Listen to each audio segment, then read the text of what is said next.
रूस और यूक्रेन के बीच हालात दिन पर दिन तनावपूर्ण होते जा रहे हैं। यूक्रेन की ओर से पिछले दिनों रूस पर किए ड्रोन हमलों से रूसी राष्ट्रपति पुतिन भड़के हुए हैं। यूक्रेन की ओर से रूस के एयरबेस पर हमला होते ही ये तय हो गया था कि रूसी राष्ट्रपति व्लादिमीर पुतिन चुप नहीं बैठेंगे। अब अमेरिकी राष्ट्रपति डोनाल्ड ट्रंप से बातचीत में रूसी राष्ट्रपति पुतिन ने साफ साफ संकेत दिया है कि वो इस हमले का कड़ा जवाब देने वाले हैं। राष्ट्रपति ट्रंप ने बुधवार को बताया कि उन्होंने रूस के राष्ट्रपति पुतिन से फोन पर करीब 1 घंटे 15 मिनट तक बातचीत की। ये बातचीत यूक्रेन की तरफ से रूस के एयरबेस पर ड्रोन हमले के बाद हुई।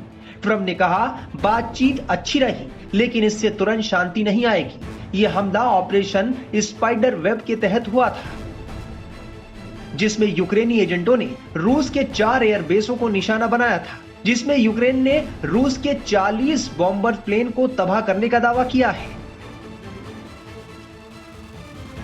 ट्रंप और पुतिन की यह दूसरी बातचीत है। इससे पहले 19 मई को भी दोनों नेताओं ने फोन पर बातचीत की थी। यूक्रेन में युद्ध रोकने और शांति स्थापित करने की कोशिश लगातार जारी है। अमेरिकी राष्ट्रपति डोनाल्ड ट्रंप इस दिशा में सक्रिय भूमिका निभा रहे हैं, लेकिन अमेरिका का कहना है कि रूसी राष्ट्रपति पुतिन गंभीरता नहीं दिखा रहे। अमेरिका कई बार साफ कह चुका है कि सीजफायर के लिए पुतिन को ईमानदार और गंभीर पहल करनी होगी, लेकिन यूक्रेन के हमले के बाद सीजफायर की उम्मीद अब कम ही नजर आ रही है।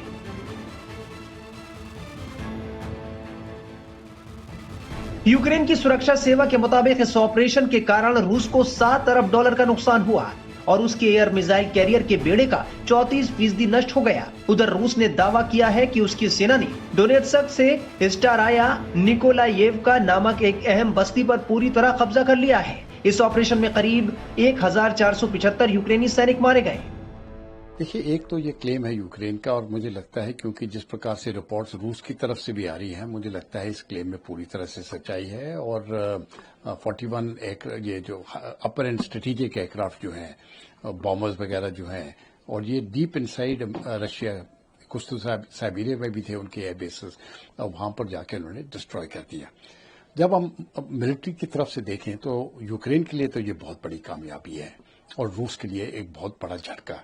लेकिन अगर मैं जियोपॉलिटिकल सिचुएशन देख रहा हूं तो मुझे लगता है अभी बुरे दिन आने वाले हैं। रूस इसको कभी छोड़ेगा नहीं।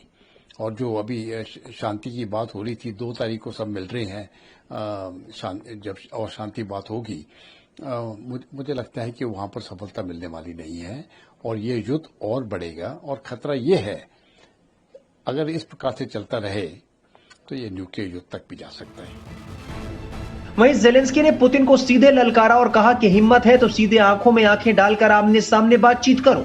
उधर रूस पर हमले के बाद यूक्रेन के राष्ट्रपति व्लादिमीर जेलेंस्की ने बड़ा बयान देते हुए कहा कि अगर यूरोप और अमेरिका उसका साथ दे तो वो रूस को उसकी हैसियत दिखा देंगे, उसका गुरूर चकनाचूर कर देंगे।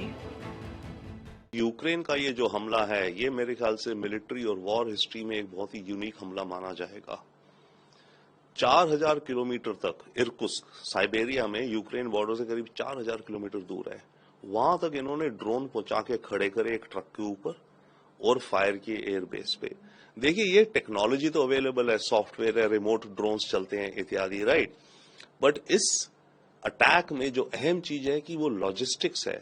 यूक्रेन कैसे ड्रोन्स अपने बॉर्डर से रशिया के अंदर ले गया, वहां पर ट्रकों पे लदवाए, वहां की कोई लोकल ट्रक कंपनी से लदवाए, वहां पर कुछ वुड के घर बनाए लकड़ी के कि भाई हमें यहां से वहां ले जाने हैं, और उनकी छत पे इन ड्रोन को छुपा दिया गया। हजारों किलोमीटर ट्रक चलते गए, पुलिस ने जहां रोका, नाकाबंदी है जो भी करी, ट्रक ने दिखाया कि देखो मैं तो ये वुडन हट्स ले जा रहा हूं उस डेस्टिनेशन। उन्होंने देखा फॉल्स सीलिंग में ड्रोन दबा रखे थे। वहां जब पहुंच गए उस एयरबेस के पास, वो ट्रक वहां खड़ा हो गया और रिमोटली कंट्रोल करके ऑर्डर दिया। तो ये लॉजिस्टिक्स की बहुत बड़ी एक जीत है। रशिया को डेफिनेटली बहुत बड़ा नुकसान हुआ है। यूक्रेन तो कह रहा है 41, बट रशिया कह रहा हुए हैं चाहे कम हुए हों। क्लेम है कि करीब $8 बिलियन, $7 बिलियन तक के प्लेन्स ध्वस्त हो गए हैं। 1/3 जो क्रूज मिसाइल कैरी करने वाले एयरक्राफ्ट हैं रशिया के, वो उड़ा दिए गए हैं। तो ये बहुत ही डीप और घातक अटैक है रशिया के ऊपर। जानकारों की माने तो आने वाले दिनों में रूस और यूक्रेन के बीच जंग और खतरनाक रूप ले सकती है। यूक्रेन ने अगर इतना अंदर, रशिया के इतने अंदर ये अटैक किया है, तो ये बगैर लोकल सपोर्ट अंदर उसको हासिल हुए नहीं हो सकता। और हम इसी लोकल सपोर्ट को पॉइंट बिल्कुल सही बात करते हैं, आधा फ्रंट वॉर हिंदुस्तान। जी, यस बिल्कुल सही है। मैं एक और बात कह रहा हूं, कुछ समय पहले आपको याद होगा सबको कि क्रेमलिन पे भी अटैक हुआ था, एक ड्रोन ने आके हमला करा था। बेसिकली क्या है, ये ज़ेलेंस्की अपनी मार्केटिंग कर रहा है और अब मैं आपको बताता हूं कैसे मार्केटिंग कर रहा है। दोस्तों, जब से ट्रंप आया है तब से दिनेश भाई क्या हुआ है कि ट्रंप ने बोला तुम्हारी फंडिंग बंद कर दूंगा। रिसेंटली जो जनरल सेक्रेटरी है नेटो का, नेटो के जनरल सेक्रेटरी ने बोला कि जितने भी नेटो की मेंबर कंट्रीज हैं सब के सब अपना जो बजट है वो 5% ऑफ जीडीपी करो। आपको भी पता ही है 5% जीडीपी का हर एक नेटो देश अपना बजट बढ़ेगा। ये नेटो के जनरल सेक्रेटरी ने ऐलान कर दिया करीब 5 दिन पहले। अब बात यह है कि ज़ेलेंस्की की फंडिंग हो गई है बंद। ज़ेलेंस्की को पावर में बना रहना है, वॉर टाइम जनरल अपने आप को देखता है। ज़ेलेंस्की दुनिया भर को और खास तौर से नेटो कंट्रीज को यह बोल रहा है कि मेरी ये कैपेबिलिटी है कि मैं 4000 किलोमीटर दूर जाके वार कर सकता हूं, चाहे मेरे ड्रोन्स ने वो फासला तय कराओ ना कराओ, इममटेरियल। मैंने उड़ा दिया ना, मैंने 40 हवाई जहाज उड़ा दिए, तुम उड़ा पाए? तुम नहीं उड़ा पाए। मैं हूं जो करके दिखा सकता हूं, लाओ पैसा। यही चक्कर चल रहा है इसका, ये मार्केटिंग कर रहा है अपनी। और आपको यह भी पता है कि तुर्की के अंदर इनका पीस टॉक्स होने वाले थे, और अवेयर पीस टॉक्स आज नहीं मंडे। अब क्या नहीं, अब एक बात बताइए, उस पीस टॉक्स का क्या होगा? उन पीस टॉक्स का क्या होगा? यहां पे तो एक दूसरे को मिसाइल मार रहे हैं, ड्रोन मार रहे हैं, कौन सी पीस टॉक्स? तो ये ज़ेलेंस्की ने जानबूझकर कराए समय पे, जब रशिया तैयार हो गया था कि चलो ठीक है बात कर लेते हैं। अब इसका नाम जो इन्होंने रखा है, नाम रखा है इसका स्पाइडर वेब। ट्रकों से भेज दिए ड्रोन, करीब गए, वहां से उड़ाया गया उसको, और इसको कहते हैं कि डायरेक्ट जो है first party visuals, first person visual वाली ये ड्रोन है। ये समझाइएगा सर क्या होता है? हाँ, इन्होंने वीडियो भी लॉन्च इसका दिया है। मतलब वो आदमी जो चला रहा होता है, जिसको बम मारना है, उसको खुद वो व्यू मिल रहा होता है, यही है ना? First person. ये सैटेलाइट कंट्रोल्ड है, सैटेलाइट कंट्रोल। इन्होंने क्या किया, जो मतलब वो रिमोट से नहीं और सैटेलाइट से कंट्रोल है। कहां से कंट्रोल आ रहा है? क्योंकि वहां तक तो उनकी कोई सिग्नल जा नहीं रही है। तो उन्होंने सैटेलाइट से कंट्रोल किया, उसका ऊपर से छत हटाई, उसके अंदर छोटे छोटे ड्रोन्स रखे थे, उसमें 1-1 किलो के ग्रेनेड टाइप, इस टाइप के बॉम्ब्स थे। उन्होंने जाके विंग्स को हिट किया, इंसिडेंटली थे, उसमें से आग लगी। सर मेजर गौरव आर्य, अब इसको भारत के संदर्भ में हम समझना चाहते हैं। दो चीजें, एक तो ड्रोन का इस तरह का खतरनाक का इस्तेमाल। पड़घा महाराष्ट्र में एक जगह है जहां एक जिसको 10 साल की सजा भी पहले हो चुकी है, उसने अपने आप को सुधारा नहीं, वो इसी तरह के कामों में लगा। एनआईए जब हम अभी बात कर रहे हैं तो दबिश दे रही।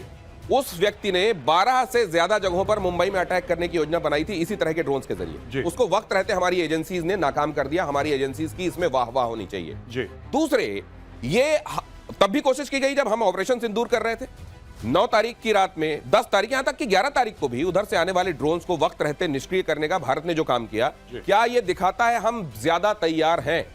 देखिए, हम तैयार हैं, पर हम लोगों की एक बहुत बड़ी प्रॉब्लम है, वी आर लार्जली रिएक्टिव। जब कोई ड्रोन के बारे में करता है तब यहां पे स्टडी होती है। तब देखिए, मैं आपको एक छोटी सी बात बताता हूं, ये जितने भी ड्रोन हैं, आपको छोटा सा एक्सपर्ट चाहिए जिसको एक्सप्लोजिव के बारे में पता हो, which is not very rare, आपको मिल जाएंगे। आपको सिर्फ ऑनलाइन किसी भी प्लेटफॉर्म में, किसी प्लेटफॉर्म का नाम नहीं लूंगा, ऑनलाइन शॉपिंग प्लेटफॉर्म से आप ड्रोन ऑर्डर करिए, आपके घर में ड्रोन आ जाएंगे 7-8 दिन में। उन्हीं को आपने वेपनाइज करना है। इसमें है कौन सी बड़ी बात? अगर आपने किसी एयरक्राफ्ट के ऊपर मोलोटोव कॉकटेल आती है, यानी कि एक नॉर्मल बोतल, कांच की बोतल, उसके अंदर आपने थोड़ा सा पेट्रोल डाला, आपने थोड़ा सा उसके अंदर मोबिल ऑयल टाइप का डाला, और उसके ऊपर आपने विक लगाया, आपने आग लगा दी उसके अंदर, ठीक है, और आग लगाई और आपने ड्रोन के थ्रू धीरे से भेजा, और वो आपने सस्ता, मतलब कि आपके 100-200 रुपए में बन जाएगा ये ड्रोन की कॉस्ट के अलावा। ड्रोन की कॉस्ट कितनी? 20,000, 30,000, 40,000, 50,000। भाई साहब, करोड़ों, मिलियंस ऑफ डॉलर्स का आप एक एयरक्राफ्ट, ऐसे आपने आग लगा दी एयरक्राफ्ट में। यही तो ज़ेलेंस्की कर रहा है। वो ड्रोन कोई स्पेशल ड्रोन नहीं है, वो मॉडिफाइड ड्रोन है भाई साहब, बिल्कुल उड़े हैं। हाल के दिनों में यूक्रेन ने रूस पर कई बड़े हमले किए हैं। रिपोर्ट्स के मुताबिक यूक्रेनी ड्रोन हमलों में रूस के 41 बम वर्षक विमान तबाह हुए हैं और क्रीमिया ब्रिज को भी निशाना बनाया गया है। इन हमलों को लेकर रूस ने कड़ा रुख अपनाया है और चेतावनी दी है कि वो इसका कड़ा और निर्णायक जवाब देगा।